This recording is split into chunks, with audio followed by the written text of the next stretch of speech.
Hey, it's Art from My New Microphone. If you're struggling to get your kick drum and bass elements sitting right in the mix, then this video is for you. The format of this video will be a little bit of me explaining these mixing strategies to you like this, and then mostly it will take place inside of the digital audio workstation where we will be applying these strategies to help mix our kick and bass elements. So the big issue with mixing a kick drum and bass elements is that they both occupy the important low-end information of the mix. Furthermore, this low-end information is best mixed in mono, and so we don't have the benefit of being able to utilize stereo separation between the kick and the bass elements. So the kick and bass elements will almost always compete with each other in the mix, and it's important for us to have multiple tools to help address this issue. It could be the case that a single strategy mentioned in this video won't work to help the relationship between the kick and bass elements, and another will, or it could be the case that we will need to apply multiple strategies to really hone in on the low end and get the kick and bass elements working together. So the first step in improving the relationship between the kick and bass elements is to high pass almost every other track that doesn't have any musical information in the low end. By cleaning up the low end energy, the kick and bass elements can interact more cleanly with each other, and we can really dive in and address any issues that need addressing. I talk about the importance of high pass filtering in another video here on the My New Microphone YouTube channel. I'll leave a card up here and a link to that video in the description box down below. All right, here we are inside of Logic Pro to discuss mixing kick drum and bass elements in the mix. In this particular session, we will be mixing a song called Zombies by Blunt Cousin. This is one of my projects. And what we have here is a kick drum and a bass guitar. So we will be mixing the kick and the bass guitar together. You see here that we only have one track for the kick. I actually brought it down right here so that it's adjacent to the bass tracks.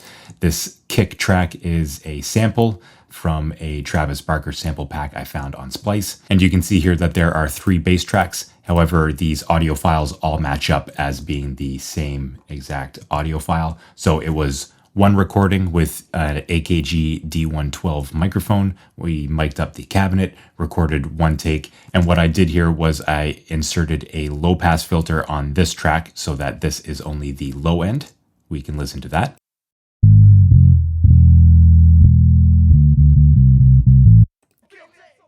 And what we have here is a high pass filter at that same corner frequency. So we can see here the low pass filter of the first bass track, the high pass filter of the second bass track. They are both at 150 Hertz with a 12 dB per octave slope. So the first track has the low end of the bass. This one has the high end. We can listen to that as well.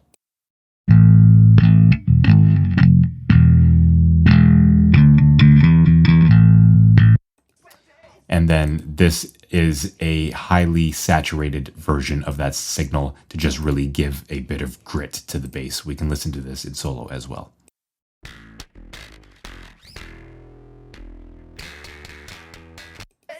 So really destroyed the signal right there, but it just adds a little bit of extra crunch when it is mixed in with these other 2 bass elements here. So before moving on, a little bit of routing. We have the 3 bass guitars going into the bass bus here, and then this bass bus is going directly to the mix bus. So you see bus 2 here, comes in here.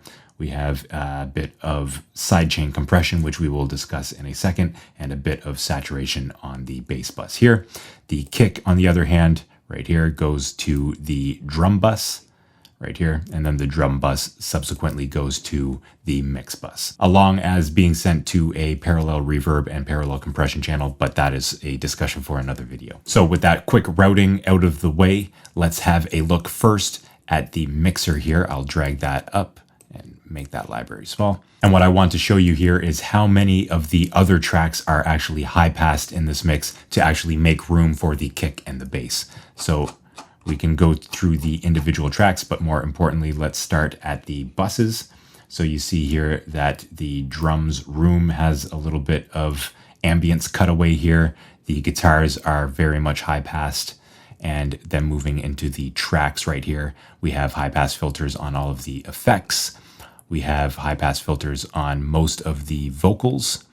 We have high pass filters on many of the guitars, even though the guitar bus is also high pass filtered. And we have high pass filters on the overheads along with the toms and even the snare drum right here. So I wanted to get that out of the way early. the fact that we are actually high passing a lot of tracks to make room for the kick and the bass to work together in the low ends. That's often the first step to tackle when it comes to having a strong relationship between the kick and whatever bass elements are in the song. Moving on to strategy number 2, which is mirrored EQ. Mirrored EQ is when we will boost a specific frequency band in one track and then cut that same frequency band in a competing track. This helps to reduce frequency masking and helps with overall separation of elements. All right, moving on, I want to share the technique of mirrored EQ. And to do that, I will open up the kick drums EQ right here. And then I will go over to the bass bus right here and open up its EQ as well. And when we align these vertically, you can see mirrored EQ in action right here, where there's a boost here, cut there, boost here, cut there. And this can really help to make room for both the kick and the bass in the mix, especially in these important low end and low mid ranges right here. So if I was to play this back,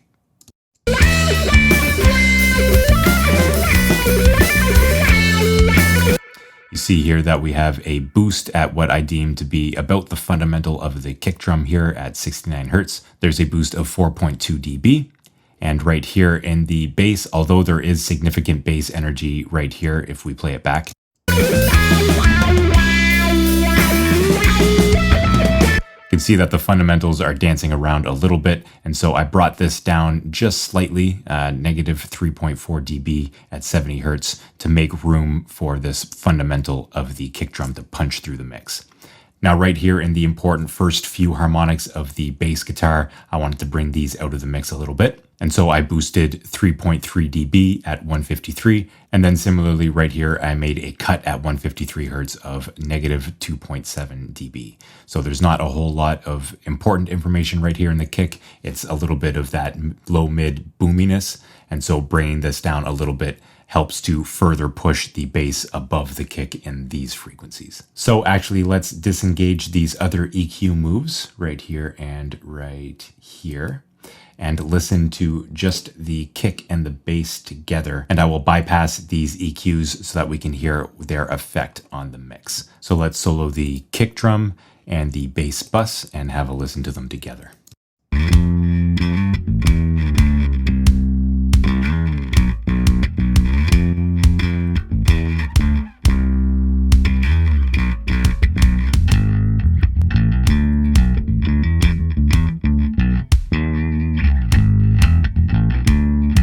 So you can hear that this low mid boost in the bass helps really bring it out in the mix, especially when we take into consideration all of the other instruments. Remember that we're only referencing the bass and the kick in this example, where we should be referencing the mix as a whole. However, when we pull this mid-range up, it has the effect of masking a little bit of the kick. And so we brought this down in the kick and then really boosted the fundamental of the kick to bring that out of the mix. It's really a balancing game, and mess around with this as you go through your own mixes and spend a little bit of time mixing these together like this, but always be sure to mix them also in the context of the greater mix. But just one more time, let's reference the kick against the bass in this example.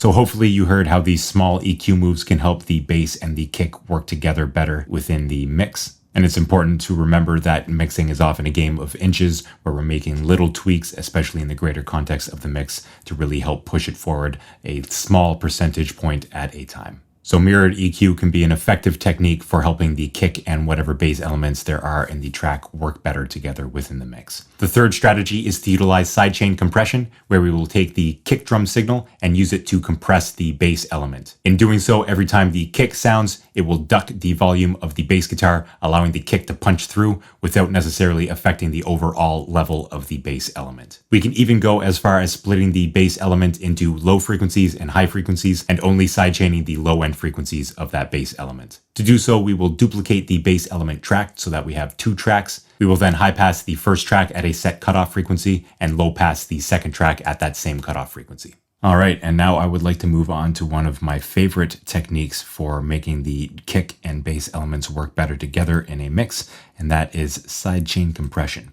What sidechain compression effectively is we will set up, in this case, a compressor on the bass bus right here. So I won't be setting a compressor to each individual bass track right here. I'll rather be affecting them all equally with the same compressor here on the bus. And so the compressor will be acting upon the bass bus signal. However, we see here that the sidechain is the kick drum. And so the kick drum signal will be causing the compressor to compress the bass bus signal. So let's play this back in solo to have a listen to how this actually sounds. And we can adjust the threshold here to make the effect more apparent or less apparent.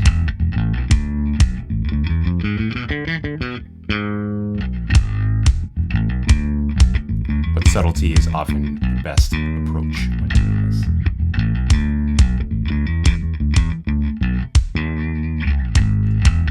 So in this case, whenever the kick is present in the mix, it will actually duck the bass guitar 2 to 3 dB.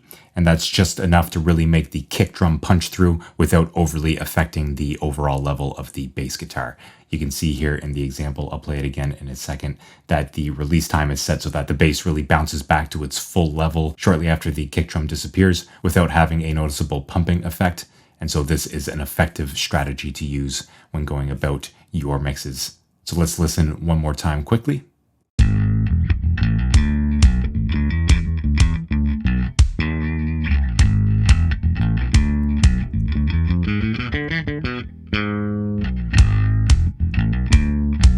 So this technique is heard pretty subtly when monitoring in the mix, but again, it's many subtle changes to a mix that can really make these big improvements in the final result. So I highly recommend utilizing sidechain compression to help make your kick and bass elements work together a bit better in your mixes. Again, subtlety is key. You can push it a little bit harder than I am here and still achieve great natural results. However, I just really want to hone in on subtlety being key in these types of processes. The fourth strategy is to use saturation to really bring out the mid-range of the bass element. Bass elements like bass guitar or synth bass will often have a lot more harmonic content than the kick drum, and bringing out these harmonics along with introducing new harmonics can really help the bass be heard in the mid-range. In addition to increasing the presence of the bass element with saturation in the mid-range, we can also go ahead and cut a little bit of the kick drum in this mid-range, as it doesn't really have a whole lot of important sonic information in the mid-range. The kick drum is typically made up of the thump, which is the low end energy, and then a beater attack, which is in the upper mids. It's often the case that there's a lot of information in the kick drum track, especially in the low mid range, that can be cut slightly in order to improve the relationship of the kick drum and whatever other bass elements are present in the song. Before we hop out of Logic Pro, when it comes to making the kick and bass elements work better together, is to actually use a bit of saturation on the bass elements to really bring out the mid-range frequencies and harmonics of the bass to make the bass that much more translatable between different playback systems. Of course, the low end is extremely important in instruments like kick and bass guitar, for example. However, to really get that presence in the bass elements and to ensure great mix translatability in speakers that aren't great in the low end, adding a bit of saturation can really bring out the bass elements in the greater context of the mix. So you can see here in my track, I have in this high pass filtered version of the bass recording, I have some saturation on this. Let's just solo this track right here and listen to it.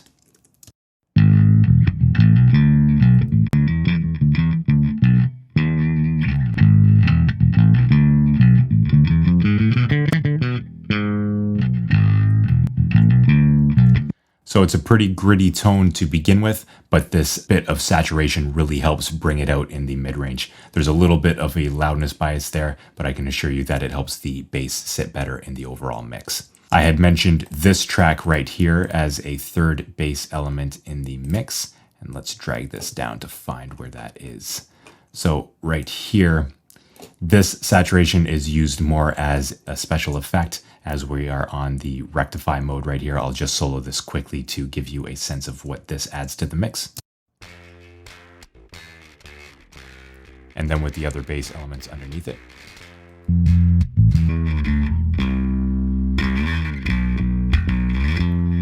So it's mixed really subtly, but just to give a little extra bite to the tone of the bass right there.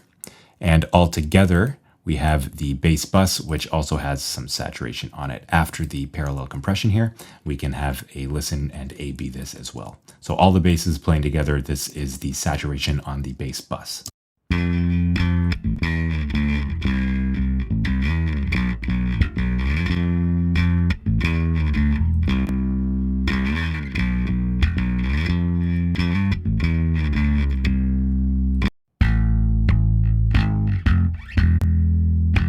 And in the greater context of the mix, feeling so guilty. Burn the whole city.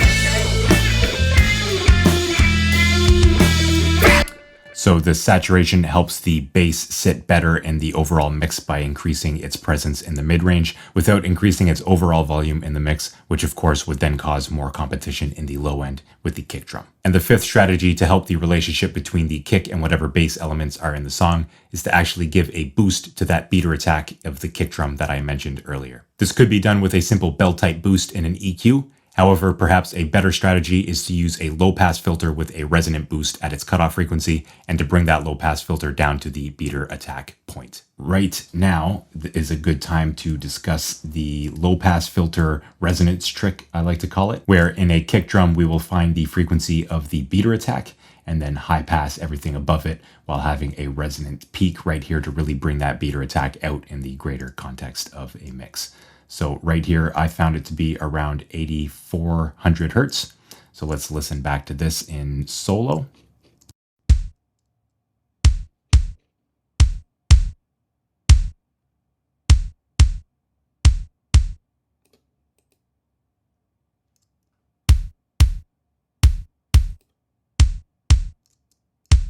So you can hear that this is a sample, so it's the same kick each time. But here we are ridding of the air band up here while also bringing up this presence of the beater attack in the greater mix. Now, if this was a kick drum that was mic'd up as part of a drum kit, this technique may be even more effective as we will be ridding of all of the cymbal bleed in the kick drum mic right here by eliminating everything above its beater attack. But in this case, we are low passing everything above the beater attack to get rid of a little bit of air of the sample and to really help that kick punch through in the greater context of the mix.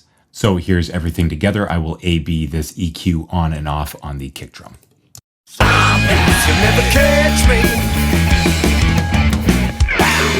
Zombies, I can't outrun you.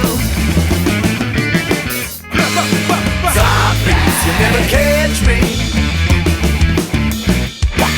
So this boost at the beater attack and the boost at the very low thump of the kick can really help it punch through the mix without overly affecting the bass guitar right here. So I'm glad I could show you these techniques within Logic Pro to give you a better sense of how to actually apply them in practice. If you're finding this video informative, I would invite you to hit that like button and to also check out the free My New Microphone mixing cheat sheet in the description box down below. I'll leave a link there for you.